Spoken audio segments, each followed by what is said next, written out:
Fréquence 89.4 FM. L'invité du jour.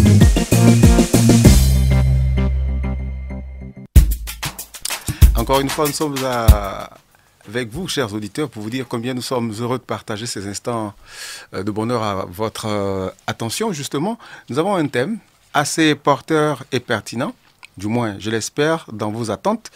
Il s'agit d'évoquer donc avec un invité qui n'est autre que le docteur Iriébi Apollinaire Vivien. Je me fais fort de connaître donc ce deuxième prénom.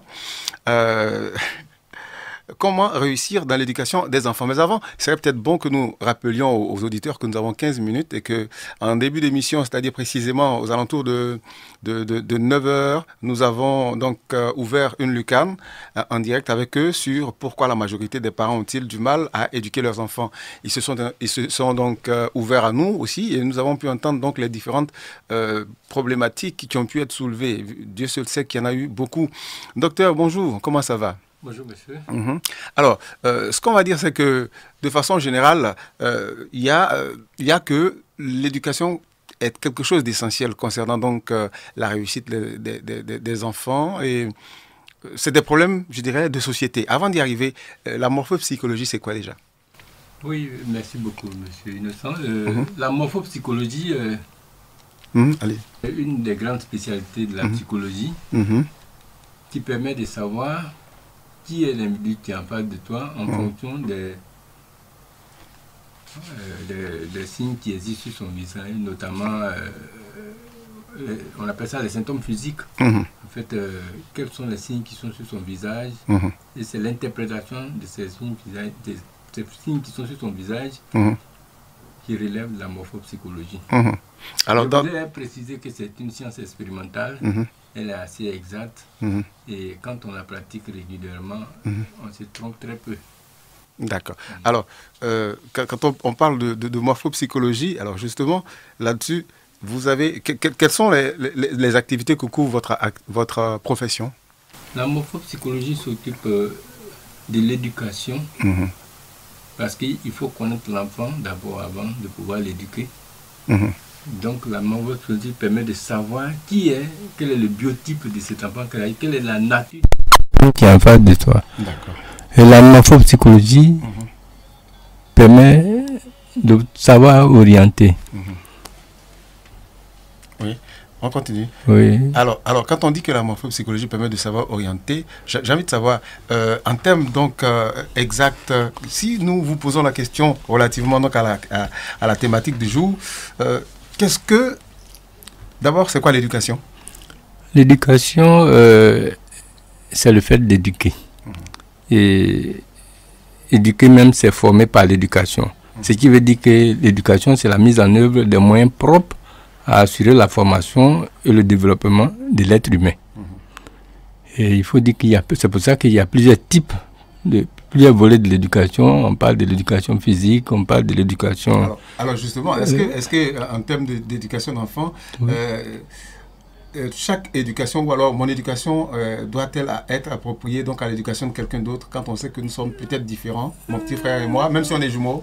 C'est l'erreur que nous, les parents, nous faisons très souvent, parce qu'on pense que les enfants se ressemblent, alors qu'à chaque enfant, une personnalité qui permet de savoir qu'il y a un biotype qui est différent de l'autre. Et il faut savoir l'identifier sur le plan de la morphopsychologie. Il y a plusieurs types d'enfants, il n'y a pas qu'un seul type d'enfant, il y a plusieurs types d'enfants. Alors justement, il y a plusieurs types d'enfants, mais déjà, au préalable, c'est quoi l'enfant? L'enfant, c'est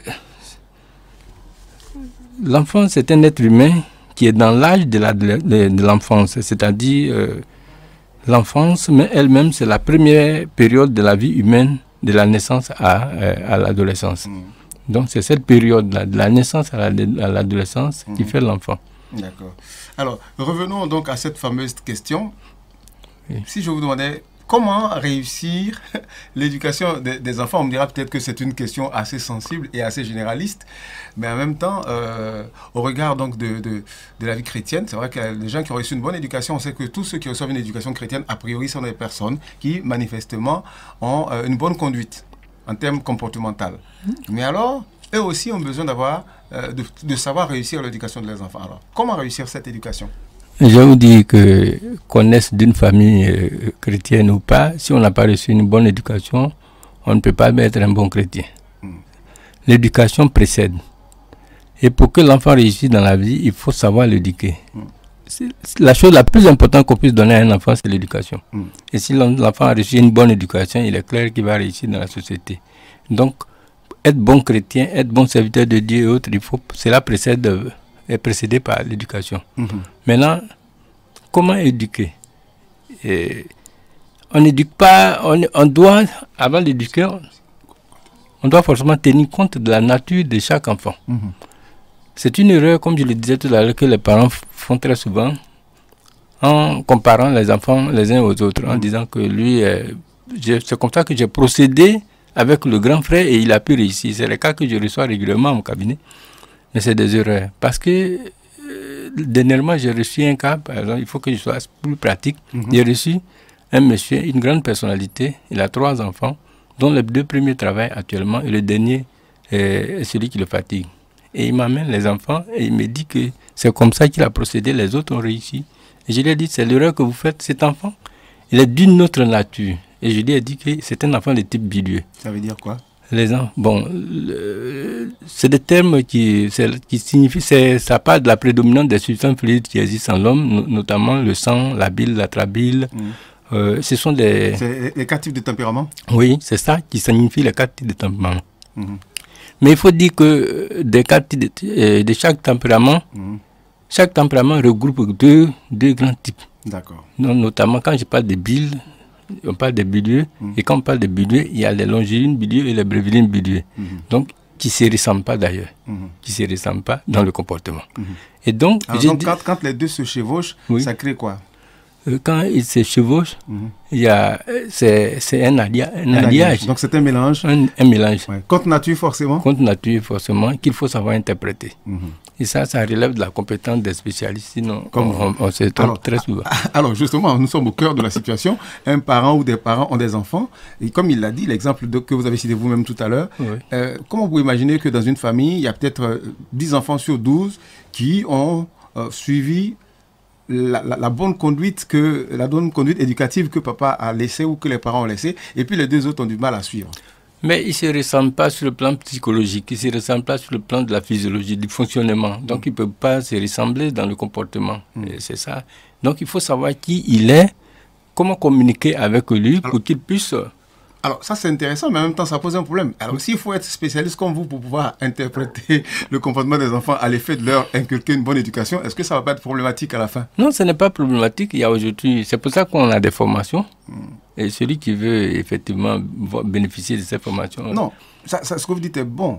Mais le monsieur qui est au village, vraiment dans un village loin d'Abidjan, comment est-ce qu'il fait pour assurer au quotidien une éducation à ses enfants? Qu'est-ce qu'il faut donner? Quels sont les basiques? Je vous dis que tout homme est psychologue. Les villageois que vous voyez sont psychologues. Ils savent observer. La psychologie est une science d'observation du comportement de l'homme dans la société. Donc c'est une question d'observation. Il y a des enfants sur lesquels il ne faut pas crier.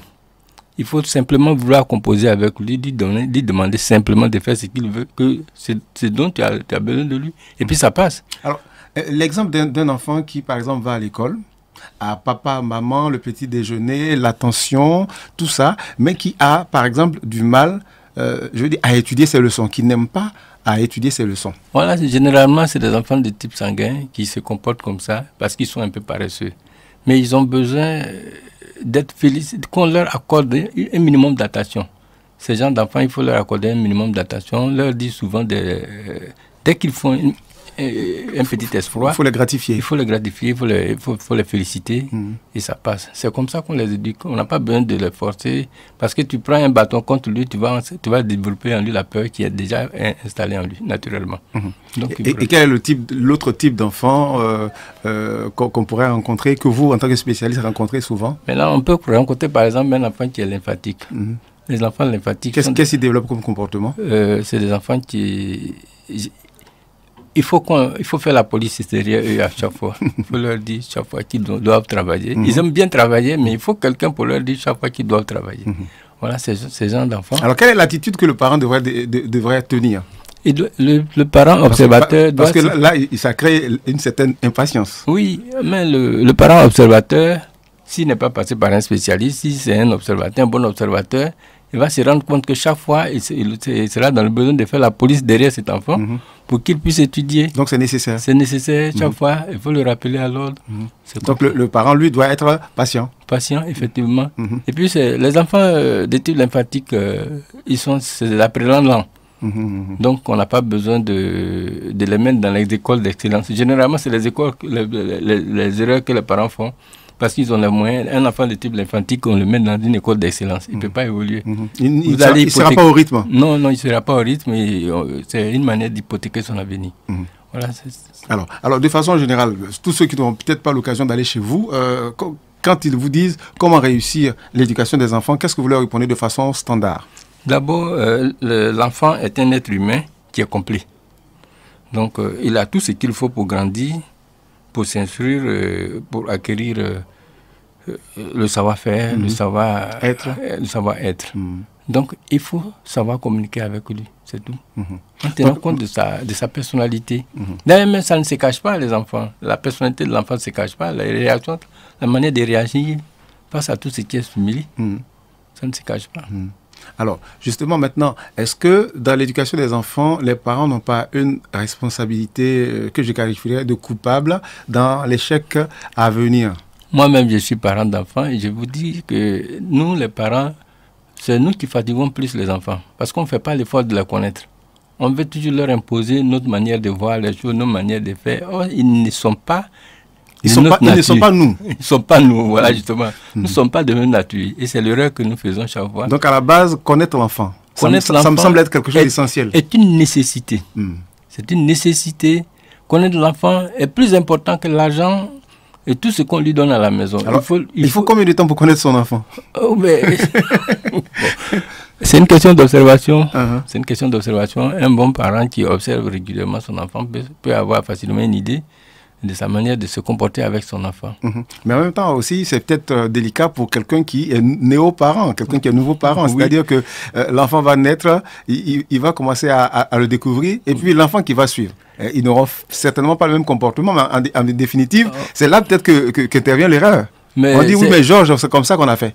Mais voilà, vous me rappelez même tout à l'heure, il y a une dame qui a téléphoné et qui a dit que les parents ont l'habitude de dire qu'il est trop... Ils commencent pas l'éducation très tôt.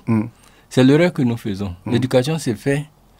La base de l'éducation se donne entre 0 et 7 ans. D'accord. Ça ne se donne pas au-delà de ça. Voilà. Et généralement, les parents, quand à cet âge-là, entre 0 et 7 ans, on pense que l'enfant est petit, il ne faut pas lui parler. Tout ça, alors qu'il capte. Alors qu'il capte facilement. Même l'enfant dans le ventre de la mère écoute ce que nous faisons, entend ce que nous faisons. Voilà. Ça se passe par les influences prénatales. Donc, il faut faire beaucoup attention, il faut savoir communiquer avec l'enfant. D'accord. Donc, le conseil que vous donnerez aux auditeurs, c'est de penser à éduquer les enfants un peu plus tôt. Un peu plus tôt. Commencer très tôt. L'éducation, par exemple, je parle de l'éducation civique et morale. Ça, ce sont des choses, on n'a pas besoin d'attendre beaucoup de temps. Il faut déjà tout dire à l'enseignement de la politesse. Dire à l'enfant, non, il faut dire bonjour à tonton chaque fois que tu le vois. Il faut faire ça, il faut faire ça. Donc, ça donne des phénomènes basiques. Voilà. D'accord. En tout cas, merci beaucoup d'être venu. C'est vrai que c'est tellement intéressant. On aura peut-être l'occasion de développer un autre pan, un autre aspect la semaine prochaine. Chers auditeurs, vous avez bien compris que désormais, nous avons une thématique au cœur de cette émission qui dure 15 minutes avec l'invité du jour. Aujourd'hui, le docteur Iriebi Apollinaire, qui n'est autre que docteur en morphopsychologie. Il faut peut-être préciser aussi que c'est une spécialité qui ne court pas les rues. Il est jusque-là, en tout cas, le seul en Afrique francophone noir qui a été formé donc à l'école de morphopsychologie appliquée de Paris. Taverny, en Taverny. Voilà. C'est en France, mais c'est en Taverny. En Taverny. Bon, voilà. Moi, malheureusement, je ne connais pas la Taverny. Portez-vous bien. On aura l'occasion la semaine prochaine de revenir avec lui pour évoquer un autre pan de ce grand thème qui est assez porteur. Salut. Merci beaucoup. Merci d'être venu, docteur. Merci.